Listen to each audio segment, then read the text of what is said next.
vais faire une petite vidéo sur les liens entre la gauche et la religion. Cette idée m'est venue quand j'ai regardé une vidéo de Wissam où il parlait des quartiers populaires et de l'importance qu'avait l'islam pour ces quartiers populaires et de l'importance qu'il y avait de respecter ses croyances. Cette vidéo m'a fait penser aux travaux que j'ai pu faire lors de ma thèse sur le catholicisme populaire et sur le regard qu'avaient les élites politiques et cléricales sur ces pratiques qu'ils considéraient la plupart du temps comme superstitieuses, voire archaïques. En effet, on voit surtout au XIXe siècle de la part des élites républicaines laïques un rejet des croyances des masses, considérées comme des barbares de l'intérieur, vision qu'avait Jules Ferry et que l'on retrouve aussi lorsqu'il parle des colonies, particulièrement des Algériens et de l'islam par exemple. Or, ce regard péjoratif, cette méfiance de la religion et des croyants, est encore, je pense, assez présente, même dans la gauche radicale. Malgré un soutien affiché à l'égard des musulmans et du combat contre l'islamophobie, par exemple, de LFI, je pense qu'il y a encore des non-dits et des rejets contre le voile, par exemple, considéré comme patriarcal. Alors, si cette vision n'est pas tout à fait fausse, elle n'est pas tout à fait vraie non plus. Et le voile n'est pas en France un frein à la lutte, qu'elle soit féministe ou sociale. C'est sûr qu'il existe un vrai antagonisme philosophique entre une approche matérialiste de l'histoire, telle que Marx l'a proposée, et une approche idéaliste qui ne pense pas que le monde matériel existe indépendamment de la pensée, et donc qu'une entité supérieure est à l'origine du monde matériel. Toutefois, si la critique de la religion est pour Marx la première de toutes les critiques, cela ne veut pas le dire qu'il faut être athée pour pouvoir et vouloir transformer le monde. Pour la plupart des gens, le marxisme est un athéisme, et en cela, Marx et ses continuateurs voudraient détruire la religion et les croyants. Ils s'appuieront sur la phrase très connue de Marx, « La religion est l'opium du peuple ». Malheureusement, cette phrase est mal comprise et complètement sortie de son contexte et de son texte original. C'est pourquoi je vais ici, et dans une prochaine vidéo, essayer de vous prouver que Marx, mais aussi Lénine, n'ont jamais dit qu'il fallait pour que le communisme advienne que la religion disparaisse. Pour cela, je vais déjà vous lire plusieurs passages du texte original de Marx. Donc la traduction est de Louis Évrard, donc tirée de la critique de la philosophie du droit de Hegel. Donc c'est une vieille traduction, j'avais que celle-là sous la main, mais elle est plutôt souvent reprise. C'est l'homme qui fait la religion, et non la religion qui fait l'homme. L'homme c'est le monde, l'homme c'est l'État, c'est la société. Cet État, cette société produisent la religion. Donc je commence par cette première phrase, où Marx reprend l'idée de Feuerbach que la religion ne fait pas l'homme, mais que c'est l'homme et donc pour Marx, l'État et la société qui font la religion. La religion, les croyances, sont les produits de l'homme et non de Dieu. Depuis les premières sociétés organisées, les hommes, pour répondre aux problèmes qu'ils ne pouvaient résoudre, se sont tournés vers des explications surnaturelles. Puis ils ont organisé des cultes autour de ces entités surnaturelles. Malgré les explications scientifiques du monde naturel, il demeure des choses que l'homme peine à expliquer, ou ne peut se résoudre, comme la mort qui fait de la religion, quelles que soient ses formes d'ailleurs, un élément important de la culture humaine. Bref, Marx montre donc que l'homme est à l'origine des religions, et que ce sont les sociétés et les États qui les font vivre. Puis Marx, plus loin, dit ceci. La misère religieuse est tout à la fois l'expression de la misère réelle et la protestation contre la misère réelle.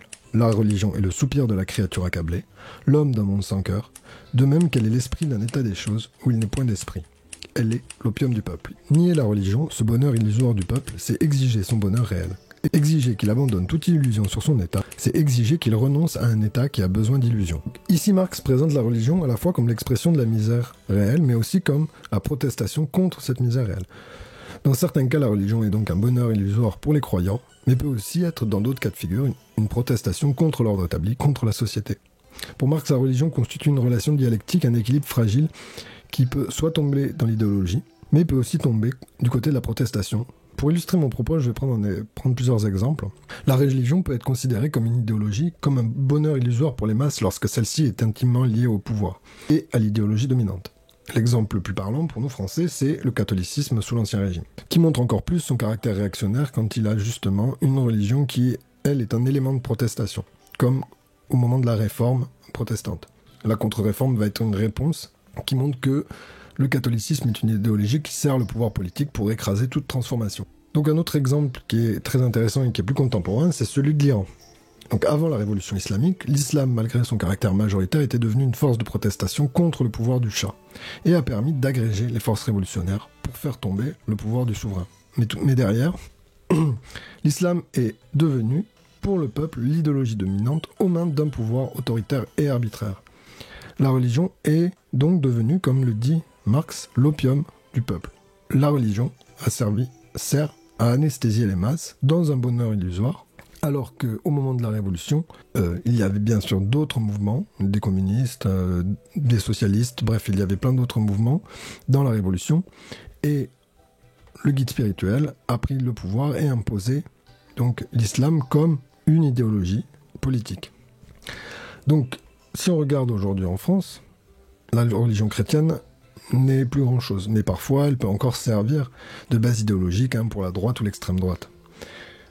Donc au lieu de mettre en avant les points forts de la doctrine chrétienne, la fraternité et l'égalité, elle préfère conserver les vieux poncifs réactionnaires de la papauté. Par contre, l'islam en France est plus comme une religion donc de protestation contre la misère. La communauté musulmane est en France majoritairement constituée de simples croyants qui trouvent dans leur religion un lien, et donc les intégrer dans la lutte semble bien entendu essentiel aujourd'hui. D'ailleurs, Maurice Thorez, l'ancien dirigeant communiste, en 1936 parlait de tendre la main aux croyants, aux catholiques à l'époque, pour combattre le fascisme qui était en train d'arriver et de gagner partout en Europe. Grâce à Marx, on comprend combien l'habitude des éditorialistes qui passent leur temps à rappeler aux femmes musulmanes portant le voile combien elles devraient avoir honte face aux Iraniennes qui, elles, cherchent à le retirer, on voit que c'est complètement débile.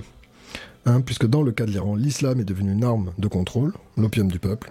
Dans le cas français, l'islam est une religion minoritaire qui respecte, en réalité, la laïcité de 1905. Aujourd'hui, tout marxiste qui se respecte devrait défendre cette liberté de conscience encore plus aujourd'hui, face à la place qu'a pris l'extrême droite. Bien sûr, cette vidéo n'est pas du tout là pour pousser les gens à se convertir, mais plutôt à essayer de les comprendre, et même en tant que marxiste ou en tant qu'athée, qu'il est plus important aujourd'hui de soutenir les musulmans plutôt que d'être dans un athéisme radical qui, au contraire, pousse les gens en fait vers la religion ou les pousse dans une radicalité que personne ne veut en fait. D'ailleurs, Engels disait, je crois que c'était dans les années 1870, que l'athéisme radical était un service rendu à Dieu. Voilà, j'espère que cette vidéo vous a intéressé, n'hésitez pas à commenter. Donc bien sûr, je suis pas un spécialiste de Marx, je lis petit à petit ses œuvres, ça met du temps, c'est touffu et pas toujours facile à tout comprendre, mais je pense que c'est essentiel aujourd'hui de s'y intéresser. Et surtout de remettre en perspective ce qu'il a dit, de remettre au goût du jour ce qu'il a dit par rapport à ce qu'on pense en savoir. Surtout aujourd'hui avec ce qu'on peut entendre à droite à gauche et surtout sur les médias mainstream qui racontent souvent n'importe quoi.